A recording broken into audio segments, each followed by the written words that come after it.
ꯑꯍꯥꯟꯕꯃꯛꯇꯗ Meerel Gi Mingselna mayambu ikok nona taram oksari mayangi mafamda khudol tamjenabagidamak ngasi mamangda hapjakhiba Leihao Leiren gi season 3 Shana Leihao gi namaka Khagi Leihao wari asi puduna laksari wari asi haujak mayam puna taminaraga kari oirakpa haibadu khangminarasi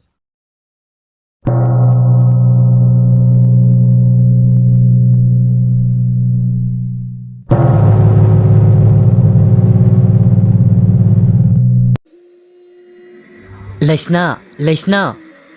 gi mama ising saubi ado magi machanupi adu koikau kauri thumok asida thangat pirabadi ko phari akhangnida miro leijadaba haibado asi oiri thabak ama taunaba hotnabada kayada wari banu ngatana haugatsai haibatani numit asina su aibu ngaibiyu yadi kabuk poknaba bu hotnagadra ingkolda thariba insang napi singasi ising sainaba amadi jengsinaba bu hotnagadra khangdreda Gobindana ima isagi laibaksi karibu tamlibanu Leisna yamongdagi taha senthora-i Leisna na hairi ima aido sakhumda khut hadokpa yadraba ising sawbina ima gi bema ima gi kokthak asida thomoksi thangatpiro ima su kaithelda chatkrage Leisna na o ima gi haunabi horen kaithel kumakpada mayamdagi kothauba tung ithang thangauba ado tawraganu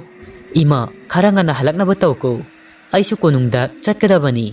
haying Krishna jaramagi laithidaba yaroi sak tokpaga konung karodabani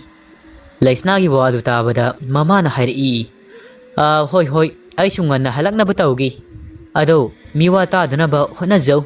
ningthau konunggi laimakol singi marakta nangsu yawra tillabanina haina singna chachauko ningthau laimakonda leibi laima sija sing amadi makhoi masa sing ado wa yamna petpani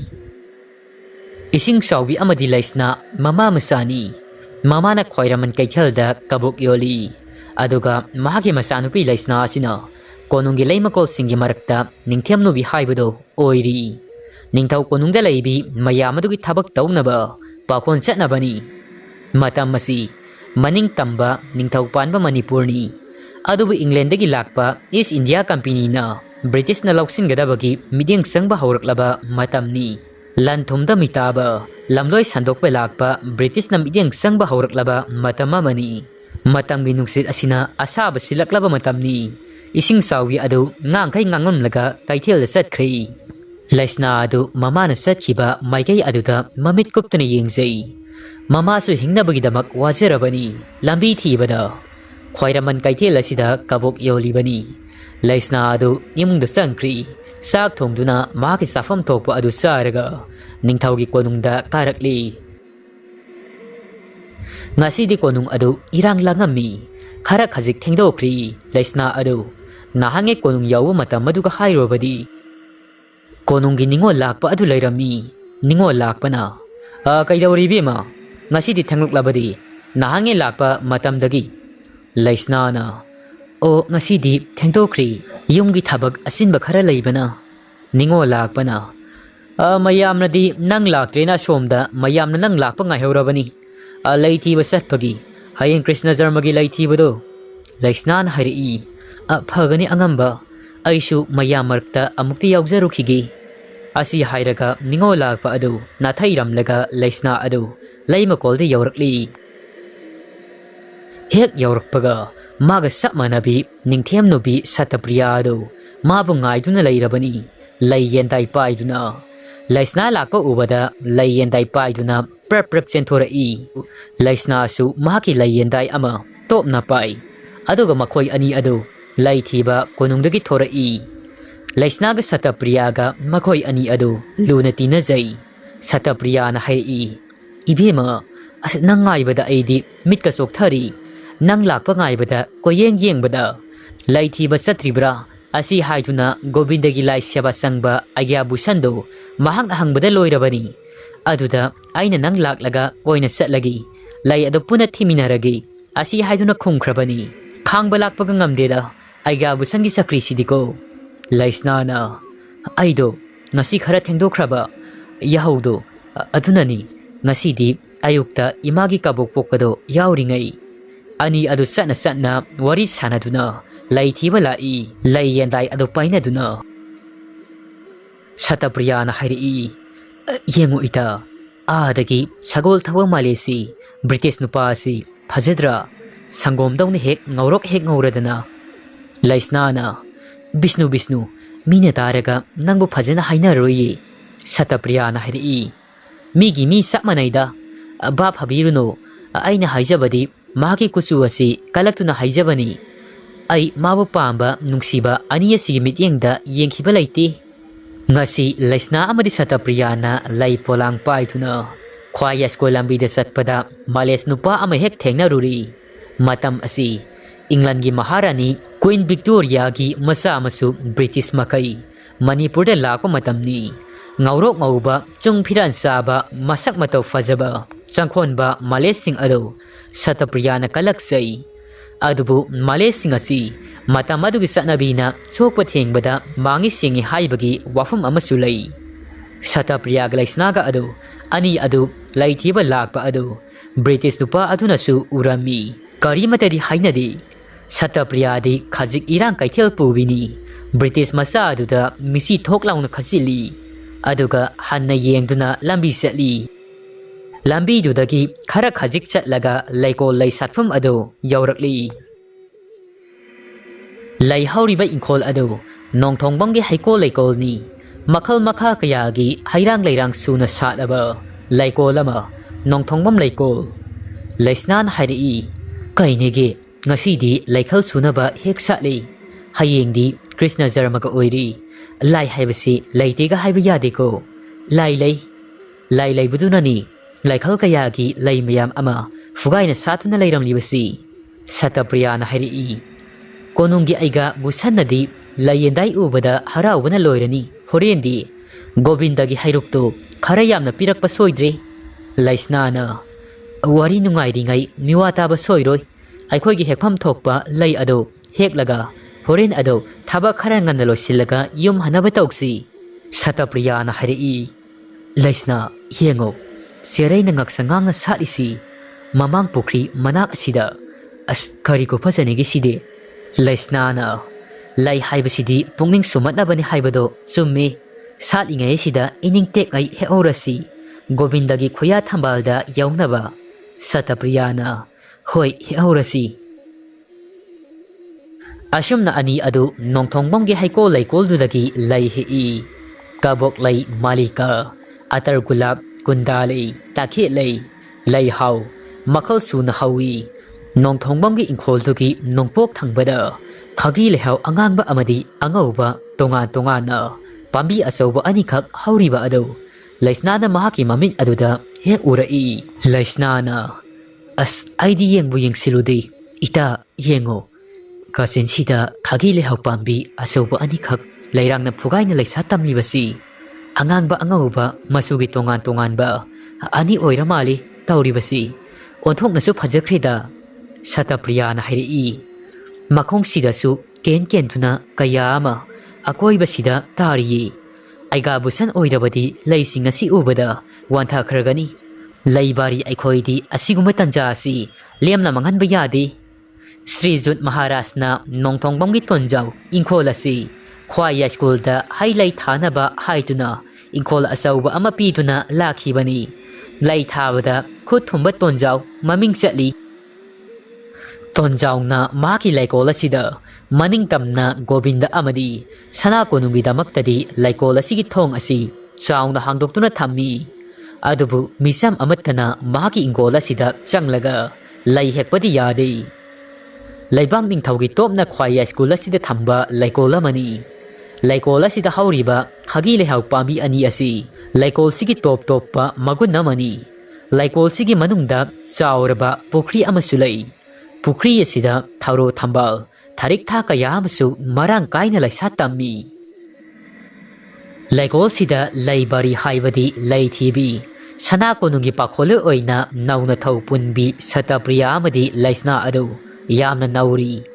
Satapriya amadi laisna Khagi Leihao gi fajabana sumat khibana layendai adu pai Khagi Leihao makong aduda chensilai aduga anakpa masa adu lam tuna phugaina satliba Khagi Leihao sing adu hei Khagi Leihao angauba angangba aduda makhoi ani adu atai leiga sangkhidri Laisnana hairi Jamuna turel mapalda kadamba makhongda mabungo Krishnana basi khongduna aradabu kauktu ihaibado Khagi Leihao makhongsida oiramlabadi kayada fajagadaba Satapriyana Khagi Leihao makhongsida raslila tawbagi warinine Laisnana ai adumakti haikideko Tawan haiba tha sigi thamai ngasigi numit asida makhoi ani ado harau nungaina laisa tamliba lairangsing ado hei hekpa loiratuna ani ado khwai school lamja waduda chana punung yauna balai Khagi Leihao sing aduna singna saina bangamda laipolangi laiteng oiri ani ado lambi tenaba wari sanai Satapriyana hairi Laisna kainomta haigini saudi saurakanuko kuirabani aina nangonda haigi khalakpasi Laisnana aibu nangonda karama numithada sawu yaukhragi nangna haininglebado naning tamna adumak hayo tadoi ngaire leirabani nakongse thangatuna Satapriyana bamo lekai aiga gopalgi masanipa aiga masa bumesordo konungi luk hauba tuna nangbu nungsiruba mali khara haibiyu haiba koirabani mahakti nangi wakhalda ensangda thum ahumlak thakpa phauba yauri hayi Laisna adu nokthora aduga hairi tabadadi yamna nungai nangi warido mado chatnaba yaroi Brahma Sabana mana bamo lekai maming satpa bamon imung amani aina lairebini imalu khrabini yopini pasoidagi as onthokna chanaroidaba amanida lamba pabada adugi sumathakta magi inki rangdo aisu khangi mabu nungsiruba haibasi thamoi kainabani Pati kumtida satpa ai ina khunba imungduda aigi sanafungga leiroida aidi maitaini mana bamon kanasu aigi khutsabi roi chatnabi na aibu mangi haiduna inthokpirakani aidi inthokpugi saina adu khangba ngamloi Satapriyana hairi fane inthoklabasu nasanupa poklabadi inthoklambadagi lakhwatpiduna nakhusai hainaridudi Laisnana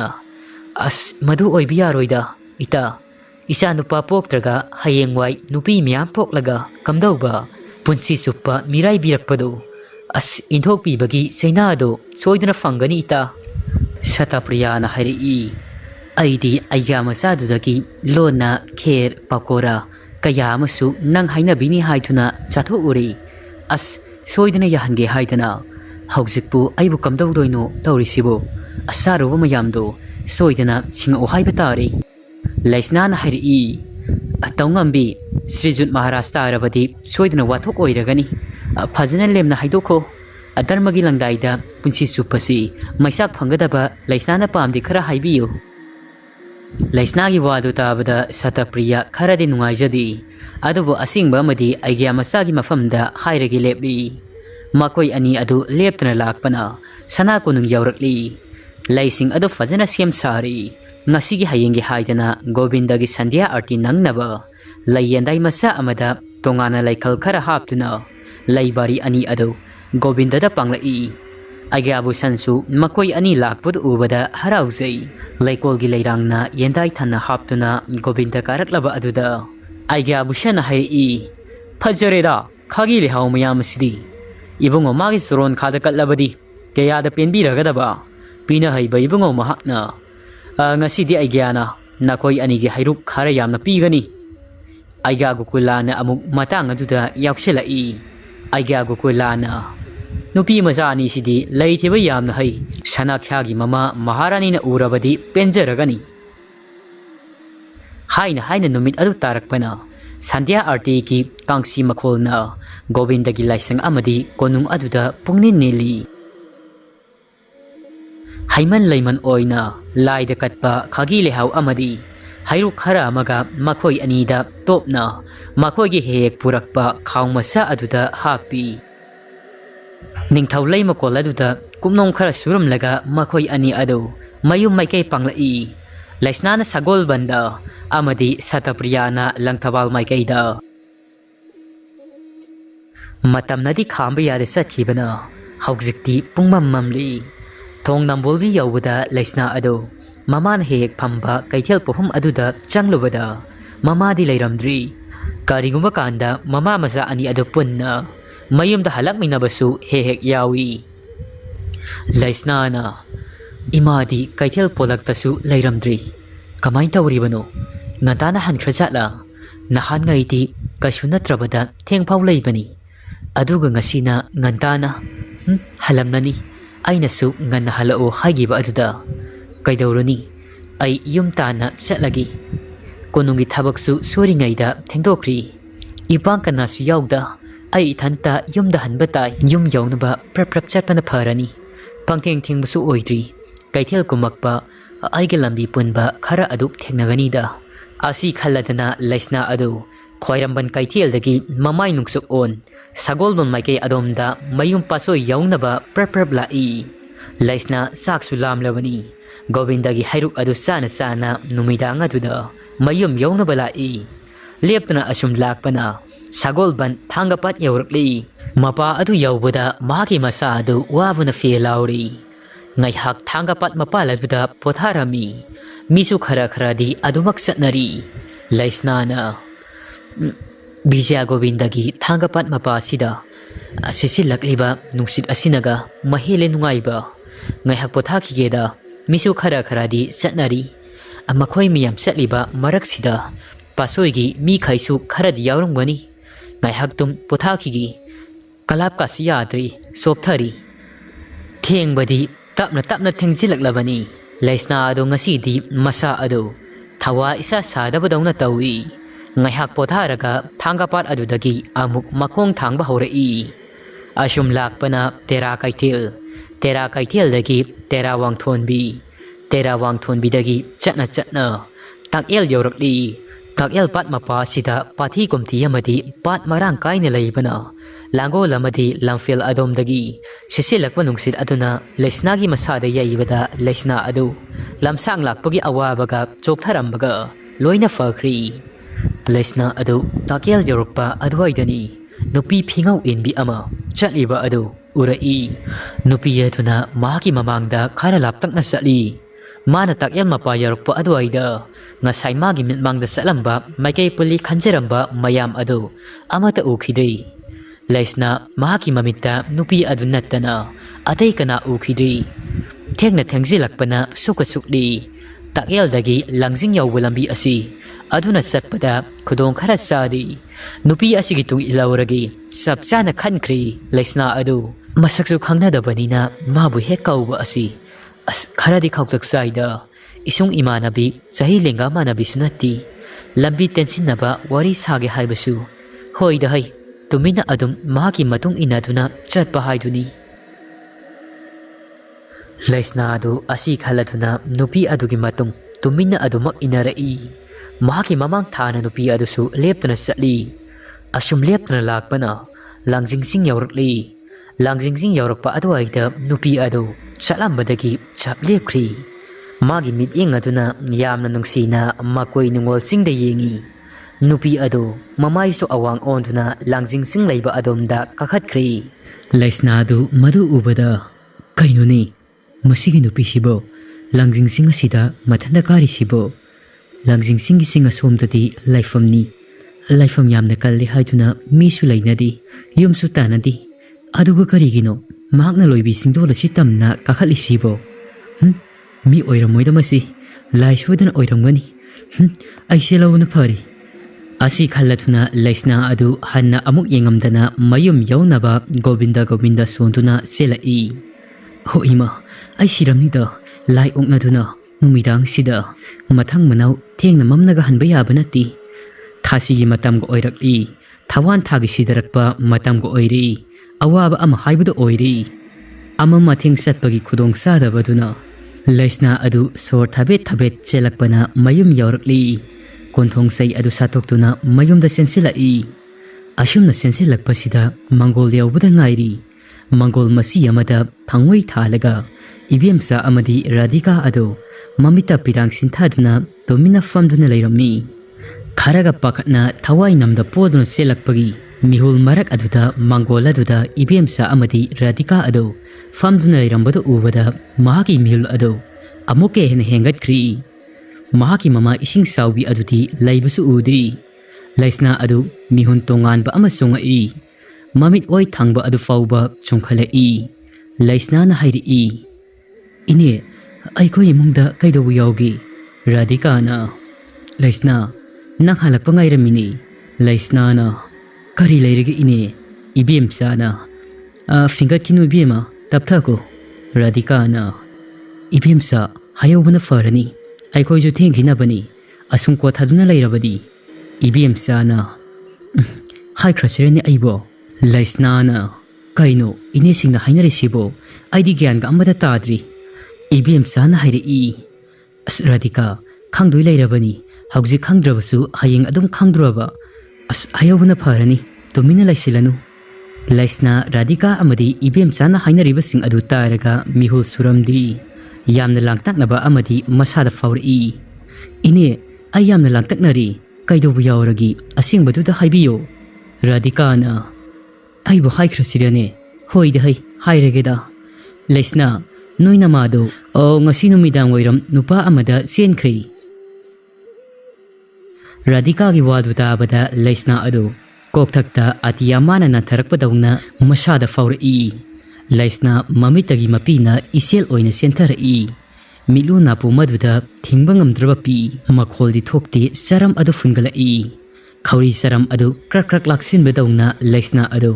masa adu thak thangni mahaki matawdu ubada kari thok lagaba khanbada ibemsa amadi Radhika adu pakhati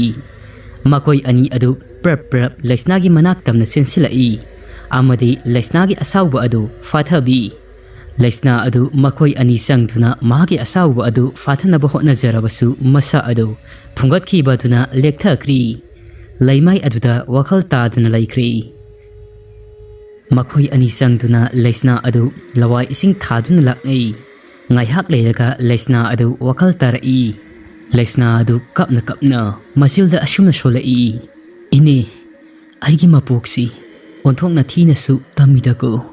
paba laikhidaba chahi ama fabada ngairi imana ngasi amuk kari wakaldano amuk masa aibu hundoklam atopanipa amada mayum pankhrichibu ine imagi wakhalsi aidi lamba phangdri ine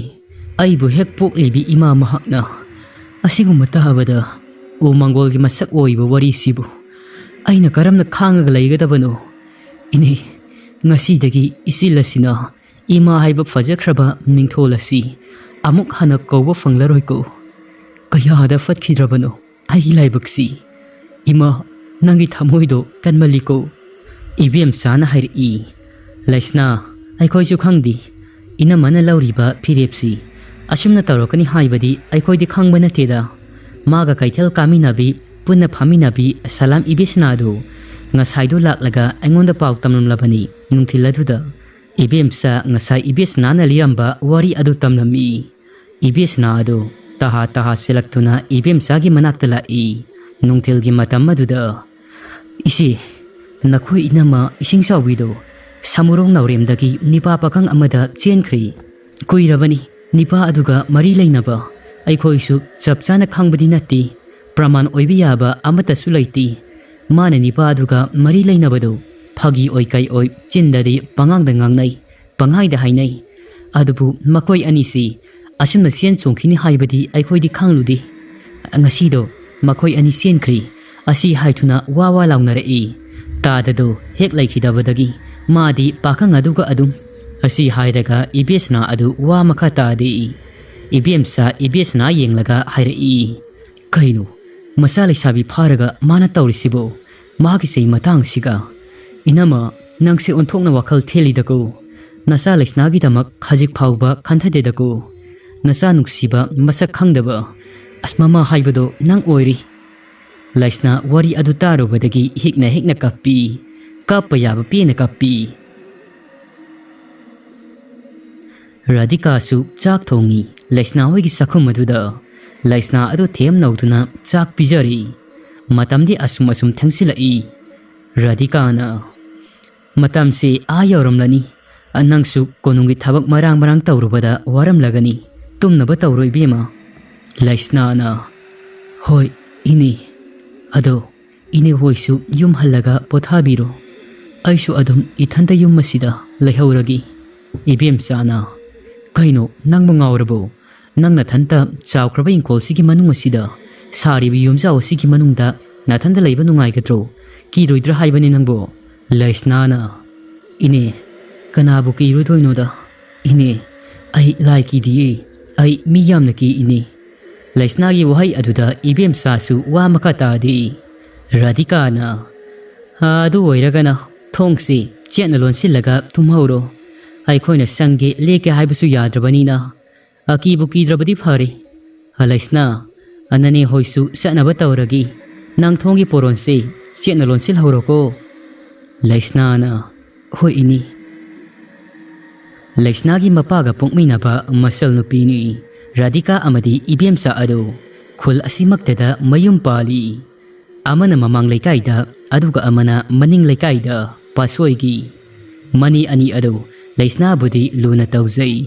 ngasi Laisnagi mama asina tawthorakliba sing asigi hairobadi makhoisu angakpa amadi adumak oi Laisna adu mathanta yumdom pok aduda leihauba ado makhoisu nungaiba nati thawmai amapai makhoi ani ado wari sana sanaduna mayum yawnaba prep lai Ibem sana Radhika aidi inamagi thamoisi pukning wakal ahumsi ngaktaba ngamdi sagai asigi karimata khandrabasu Laisnagi kharadi khanbadi fabani Radhika na hai ise ngami haidunasu ma nipa pakang aduda laikhrabani ngambasu oisenu amuk hana mafam masida khungul tadaba oisenu magi wari saroi si isi ngasidi mahak hingna sirabani aikhoigi ithau haibabu tadana thamamba Laisna asi yangsil hauba mabu mi ama oinaba semba haisini ashumna ani adu wari sana sanaduna mayum yawnaba lai Laisna numidanga duda mathanta thong adu setna lonsillaga magi phamung aduda tumina famduna lai magi nakandana thawmai amalai hekna amuksu kappi aduga amuksu tuminna lai mathanta amuk hauna noktorai no khai noklaga amuksu hekna kappi famna tarang malang amada tawrakli Laisnagi masilladuda ashumna sholi ima nangi thamoido nung masanuk siba masak khangdaba mini mapok khudingda namita nasa uba fangdaba oyo nangumbi mama kaya lairabadi malema sida masa amatam iludagi pirang kanglaroi Laisna adu asi hairaga numidang ahing aduda hekna kappi kapkhai kaplaga Laisna ngasai konunggi aigya busanna pirakpa Govindagi nirmala adu khangning ningsinga mana puba khawmasa adu koithi thirai Laisna upu mathak aduda thamliba khaw adu mamit mangna urai phamung duda tumina famlambadagi hawgalai aduga upu nakta changsilai khaw adu makhuna tap launa pai Govinda nangi nirmala asi ningol aigi awa maisaksi kokpa ngambra laibak thibi aigi molang makha sida leirang Khagi Leihao nang asi thamduna ahing tumba yabra yenglagi leirang nahakna laibak thibi mapok asi amuk hana hawgattanaba sumbiramuko ngasi ahing manglak natuna idom thawai thaduna taibang pan asi thadokduna chatkragi asi hairaga Laisna adu wakal nungaitaba thamoi tinglauna sokhibana ngangloi khangdaba wa kayam sungangtuna adumak molang makha aduda leirang Khagi Leihao adu mon khangna duna milu pirangna molang adu pungcho chona tumthakri ahing isik holakli thawmai mangala duda mapana thamlamba chawraba yumjaw adugi manungda mathantani tumliba adu ahing isik hunba nongyai sapchanani Laisna adu mang amamangai mahaki manglan aduda mahak masa adu kadai dano masatlibani tawrami mathannata adumna satlingai khanghaudana maikei khuding adu atia adu nong puba laisil sing aduna pungkup kupsankri nong adu mitna kuppada jam launa sutharai nong tupki haituna akoibada hauriba upalamagi makhongda nong hangpa ngairege khali Laisna adu Khagi Leihao pambi asoba magi makhongda chensilai hek chensilakpaga nong adusu adumak hangkri Laisna nong hangkhibaduda mahakna safam tokpa lambi adomda chatke haiduna khong thangba hawada ngairi khonje lamana khagi leihao makhong dudagi Leishna asi haiduna kauri khonjel adu tarubada Leishna adu tu sungkhiba khangaudi Leishna na kana asi hairaga mamai adu tunglomdo othoktuna yenglubada matam maduda nupi ama mamai adu phiruk khumduna khagi leihao makhong aduda nupi adu ubada Leishna adu salambadagi chaplepi phiruk khumbi nupi aduna amuk mahakpu khulam toina kauri nupi aduna Leishna yengna hairi ima gi bema Leishna ima sida lairi ima gi nakta lao ima gi bema nang ima bu warau gunuko ima ni sabu kaidau mungda thadokna satloi asi hairaga Leishna adu mahaki manak tamna lao haituna khulam toina kawi Leishna adu mamagi khonjel tabada phiruk khumbi nupi adu mama oiraboi ningduna prep changsilai ima asi haituna mama ni khantuna khagi leihao makhong aduda leplibi phiruk khumbi nupi adu mama oiraboi khanduna chensilaklibani hek chensilakpaga phiruk khumbi nupi adu Leishna gi makhori adu khutpai sena paikhri aduga khagi leihao makhong aduda kanna melai adumne hek melakpaga khagi leihao aduda chaiba khagi leihao sing adu Lairang mawak samduna loinamak malem leida kelai Leishna adu adumna khawri metpa aduda charam fungalai manglandana asi oirabasu asingba taibangdadi mahak manglaknari mang asina maram oiduna makhong adu phring kawgi honarabasu ngambanati yamna kana lawgisu ngamdi Leishna mang maset taibang maset khagi leihao makhong aduda leplibi nupi adudi adumak uri mahak su khangle mahak masamak manglaknari haiba adu lauthoki khanbasu lawgi haibadu ngamdi yamna kana su muksei Leishna adu nupi aduna kana metkhibana mahak su manglaknari bani khagi leihao makhong aduda mahaki makhong adu leibakta di leibakta sung thengdi tapna wangkhalai nupi dugi firuk tudagi marum maduda akiba saktamama Leishna su haifet urai nupi adugi makut adu Leishna na tap launa pai maki makauri saram aduda metliba lauthokna bahotnai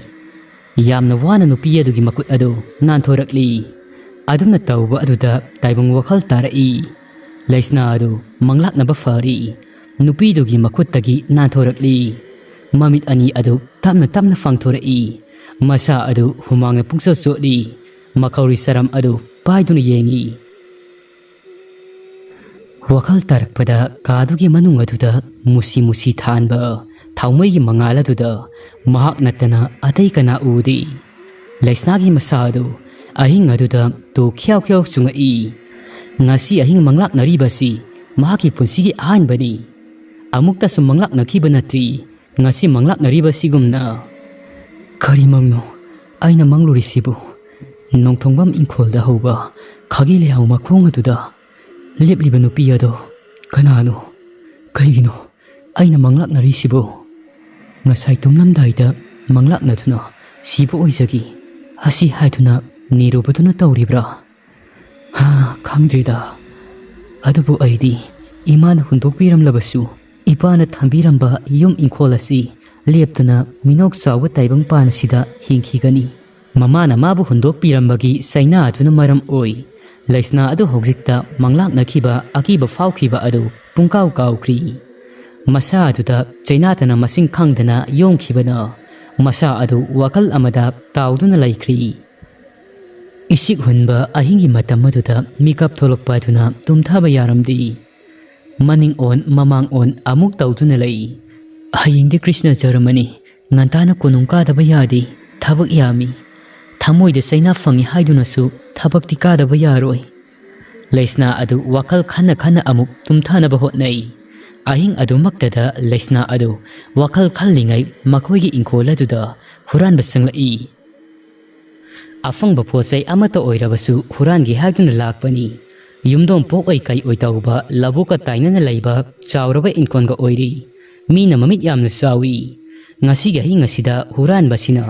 laibak yenglugi haituna laisna hoigi ingkola sida changla ibani huran baduna monthong su saukrida ingkola sidi soidri ina kaira kunba imung amadi soiduna oigani phanadum tan chanari asi khalladuna huranba ado amamba thasirakpa ahingi khodong saba lauragi huba yabu huralagi chauraba yumjao sidagi khalli wakhal nungaina konthong sai ado tumina lauthoklaga huranba adugi khongthang ado tapna tapna thangtuna changsilai yum adu yamna sawba aduda mahakti amukka hena nungaijirami ina kaira khunba imung amadi soiduna oiramgani asi khallubada hais aidi sai karedana ngaside lauba yaba lahoragi huba yaba huralagi sangoldaga sangalaibre yenglagi makharom thangba sida sangoya khangdaba mandilai adubu haifeti sangsinduna yenglagi amuktabu yenglugi kanana khangani asi khaladuna huranba adu yamna harauna thamamba aingi khudong saba aduda sangoi oi sangol oi kai oi tawba lairiba aduda changsilai adumna mahakni hek changsilakpaga sangoi oi sangol oi tawbaduda karimata lairamdri yang hanglami huranbaduna masidi sangoi niduna sangol nati loire wakhal nungairambaga swai wakhal nungaitana huranba adu sumang adomda mamai ontuna laknaba hotnai adubu mahakna mamai onduna lakpada yum adugi sumang matoladuda khulokpi sanatuna musuk muba ahumkhak lairiba adu huranba aduna urai adumna tawbadu ubada makhong thangba thokhidri maklak adu nikpa haurai musuk muba ahum adu khulokpi sanarambadagi tumina amuk laikri amuba ahum madusu huranbaduda chap manana amuktangda khulombi adu thinduna huranba adu yengai huranba adu lawai lutongi sam adu chap chap yungi sinsi kadai cheloi sikaram tawriba matawaduda makhoi ahum adugi huranba adu tawfung khangdi ashomdana laisna adu imung aduda tumthaba yaramdi yaw onduna lai mahak masadi huranba sangai haibadi khangmanati ashomdana huranba adu khong thangba thokdri masilda ashumna sholi kaino shumangsida lairiba sibu amuba ahum sibu Meerel Laira wari asigi ahanba saruk matang se loisari wari asigi makhata ba saruk mayam phunda amungai mingasi